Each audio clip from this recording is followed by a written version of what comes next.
Sosok mahasiswi di Kupang pemasok korban untuk KKBP Fajar, dibayar 3 juta rupiah. Direktur Reserse Kriminal Umum Polda Nusa Tenggara Timur, NTT, Kombes Pol Patar Silalahi, mengungkapkan awal perkenalan wanita yang memasok korban kepada AKBP Fajar Widyadharma Lukman Sumaatmaja. Wanita berinisial FWLS tersebut berusia 20 tahun.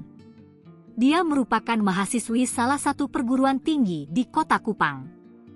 Pertemuannya dengan AKBP Fajar terjadi setelah keduanya intens menjalin komunikasi via Instagram sejak tahun 2024. Dari pertemanan itu, keduanya menjadi akrab dan pada tanggal 10 Juni 2024, saat Fajar menginap di salah satu hotel di Kota Kupang, dia menghubungi FWLS. Saat itu, Fajar meminta FWLS agar mencari seorang korban. Kemudian, pada 11 Juni FWLS lalu mengajak korban berusia 5 tahun yang merupakan buah hati dari pemilik kos tempat FWLS indekos.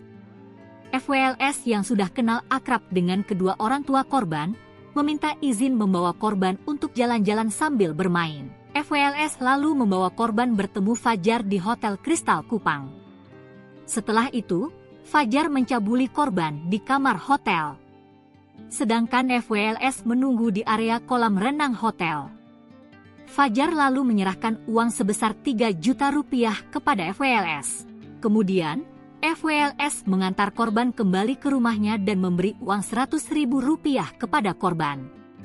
Saat mengantar pulang korban, tersangka FWLS berpesan kepada korban agar tidak memberitahukan kepada siapapun, termasuk orang tua korban, ungkap Patar. Kasus itu tidak diketahui orang tua korban sepanjang tahun 2024.